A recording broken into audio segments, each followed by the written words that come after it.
Olá, meus amigos, tudo bem com vocês?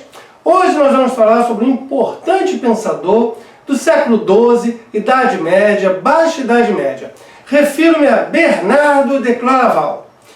Bernardo, conjuntamente com Abelardo, que já tratamos em outro vídeo, irão marcar profundamente o século XII. Podemos dizer que o século XII basicamente é o Abelardo e o Bernardo, cada um num sentido oposto, cada um vinculado a uma tradição. Hoje nós vamos falar então do Bernardo. Ele nasce no ano de 1090 e vem a falecer no ano de 1153. Nasce no dia 4 de dezembro e vem a falecer no dia 20 de agosto. Ou seja, ele falece aos 62 anos, mas estava próximo de completar os 63. Faltava o quê? Cerca de uns 3 meses. Você vai encontrar alguns aí comentadores que vão dizer que ele tinha 63 anos, mas na verdade ele não tinha completado os 63. Tinha só 62 completos. E essa data de 20 de agosto é a data onde é celebrada a festa litúrgica do Abelardo, porque ele é considerado, sim, um santo pela Igreja Católica Apostólica Romana. Então, na data do seu falecimento, 20 de agosto, é comemorado o dia desse santo. Ele nasce na França, em Borgonha. E, aliás, fora algumas viagens à Alemanha e à Itália, toda a sua vida fica centralizada ali realmente na França, onde ele vem a falecer, inclusive. Tá? E nós precisamos pensar no início da vida dele. Ele, pouquinho antes, no ano de 1098, é fundada a Abadia de Cister. A Abadia de Cister, na França, ela queria fazer para si a regra beneditina mais rigorosa, tal como nas origens. São alguns monges que saem do mosteiro da Abadia de Cluny, tá? E vão fundar a Abadia de Cister. No ano de 1113, ou seja, tinha sido fundado em 1098, tá? Em 1113, o Bernardo, ele ingressa em Cister. Ele passa a ser um cisterciense.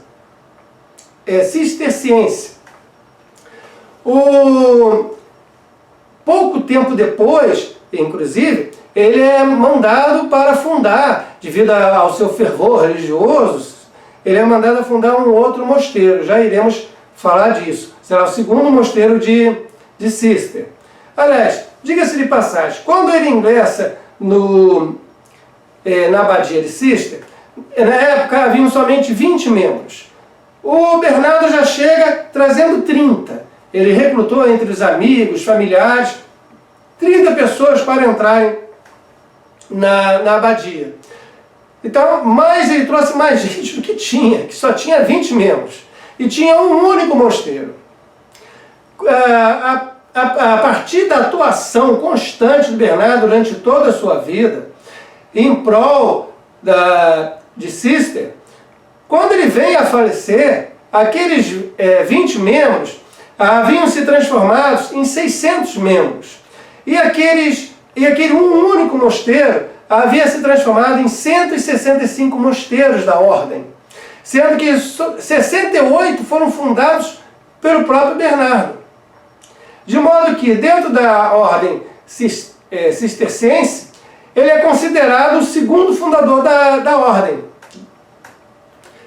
Então, voltemos para o primeiro mosteiro que ele vem a fundar, que havia um local inóspito, conhecido como Vale do Absinto. Fora o fato de haver um riacho, um córrego, um rio, como quiser, tá? Que é a ordem de Cister, justamente para facilitar que os membros pudessem trabalhar na agricultura, criar animais e sobreviver do seu trabalho, eles faziam questão que tivesse água, tivesse um córrego, um rio próximo do seu mosteiro. Então havia isso ali. Mas fora isso, o lugar era muito feio. Eles chamavam Vale do Absinto, no sentido de ser um lugar amargo, melancólico e afastado de tudo mais. Bernardo foi mandado para esse lugar, esse Vale do Absinto, para fundar ali um novo mosteiro da ordem. Quando ele chegou, ele começou logo mudando o nome do lugar, de Vale do Absinto para Vale Claro, tá? E daí o nome, inclusive, do Bernardo. Bernardo de Claraval. Claraval é Vale Claro, tá? Então, Bernardo do Vale Claro, tá? Onde ele foi abade desse mosteiro que ele fundou. Ele há de participar de 3 concílios no decorrer da sua vida. O de 1128, de Troyes, onde ele vai propor a regra monástica para os cavaleiros templários. Lembra dos cavaleiros templários? Então, o Bernardo há de apoiar, junto ao Papa, ele vai exercer uma pressão política grande a favor dos cavaleiros templários. Do monge guerreiro, aquele que usa 2 armaduras. Uma armadura de aço para se proteger dos inimigos e a armadura de fé para se proteger dos demônios. E a regra monástica dos cavaleiros templários, formulada pelo Bernardo, há de ser adotada como ideal da nobreza cristã, dos cavaleiros, dos nobres. Então, depois desse concílio de Troyes, de 1128, ele participa do concílio de Latran, de 1129, e do de Sens, de 1141. Esse de Sens é onde vai haver o confronto com Pedro Abelardo. Ele vai conseguir condenar o Abelardo por heresia. Agora vamos falar do Abelardo, porque na verdade são 2 personalidades antagônicas, o Bernardo e o Abelardo. Cabe também ao Bernardo organizar, a mando do Papa, a pedido do Papa, a Segunda Cruzada. E com o fracasso, o fiasco dessa Segunda Cruzada, ele há de arcar com as consequências também desse fiasco. Ele há de visitar a Alemanha para tentar recrutar nobres junto à França e à Alemanha para participarem dessa Segunda Cruzada. E na época havia 2 papas. Houve uma discussão dentro da igreja e acabou tendo o Papa Inocêncio II e o Papa Anacleto II. O Bernardo há de apoiar o Papa Inocêncio II.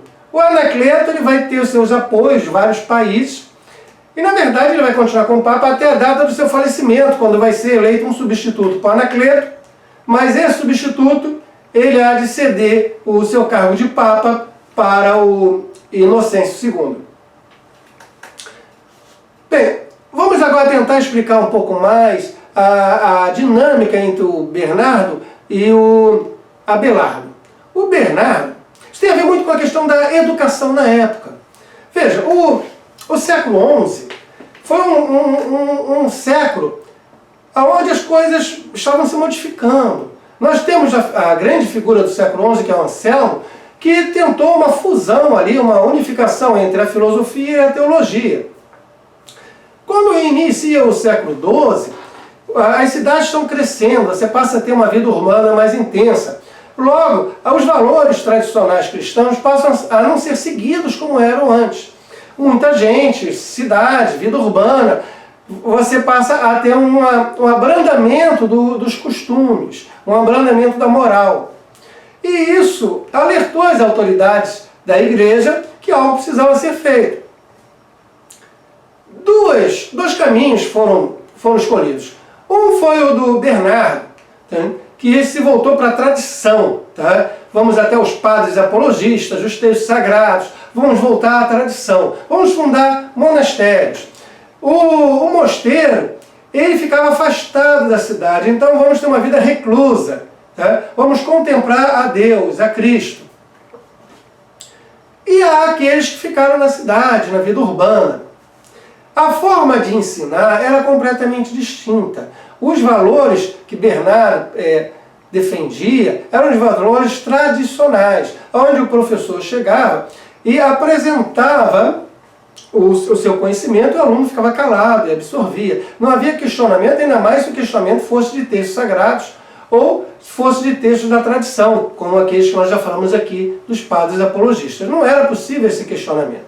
Já nas cidades, começou a desenvolver a dialética. O Abelardo de desenvolver bastante a questão dos debates sobre a dialética, das contendas, das disputas.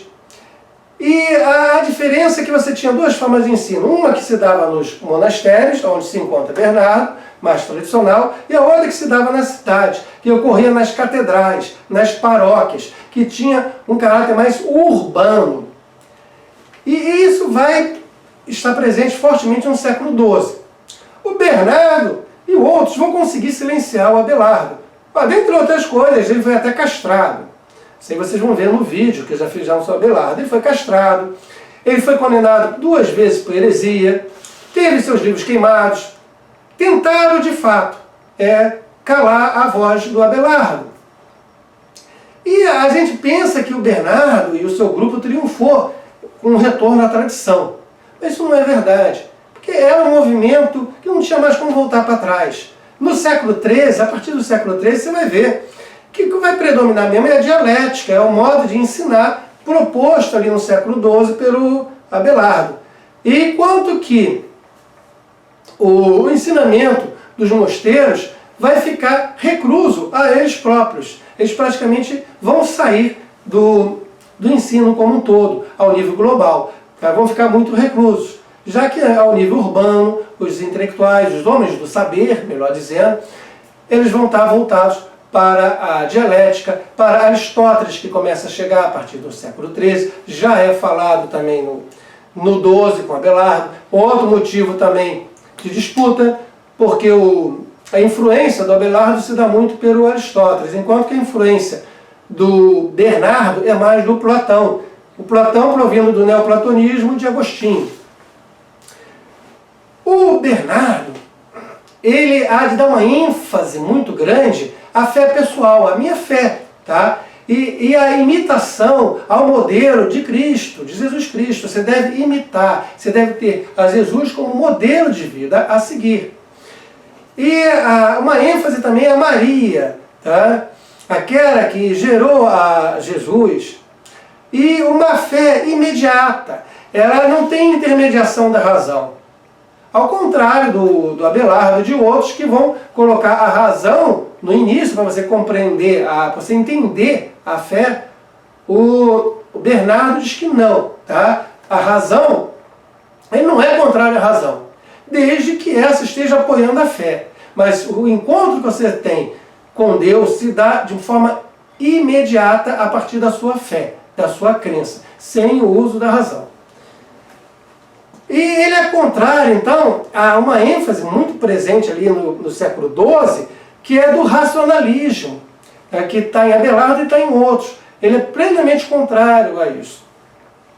Segundo o Bernardo, a busca do saber, do conhecimento, somente é válida se for visando a salvação, o amor e a edificação.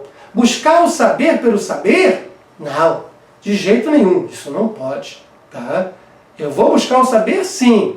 Tá? Vou fazer uso da razão, sim, mas somente dentro do limite que se encontra na busca da minha salvação pessoal, do amor e da edificação. Só. Tá?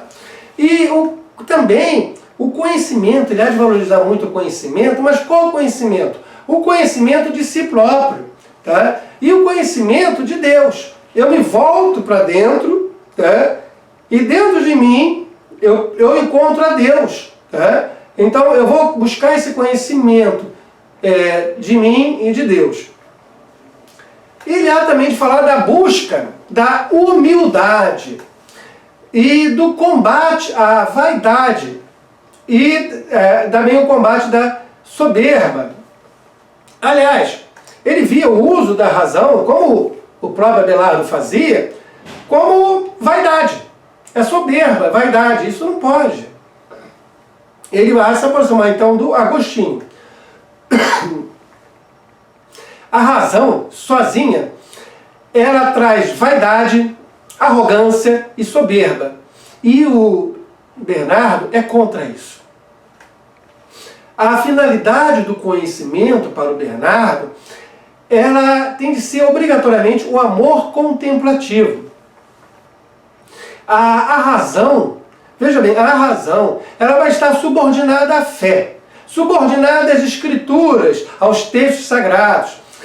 e subordinada à tradição. Lembra aqueles padres apologistas que nós falamos no início dessa playlist? Então, o que eles falaram séculos atrás, agora tem força de lei, de verdade. Na Idade Média, quanto mais antigo, melhor.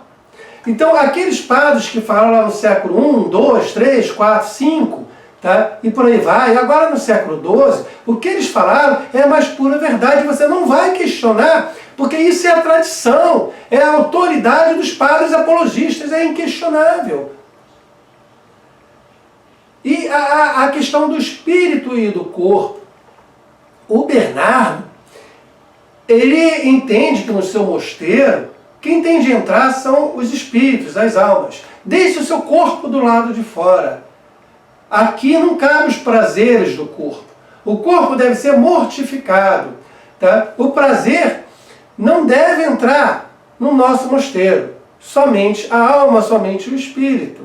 Tá? Não o corpo. Então, é uma visão de mundo pautada na tradição, pautada filosoficamente tem uma vertente em Platão, tá? Passa por Orígenes, passa por Agostinho, tá? E os neoplatônicos, mas tem uma vertente forte no platonismo, que vai se contrapor ao movimento cada vez mais forte vindo do Aristóteles, que vai ser o que vai predominar a partir do século XIII. É um movimento de retorno às tradições cristãs, um movimento de retornar à moral, à verdadeira moral cristã, e poderíamos dizer assim, um movimento voltado para o passado.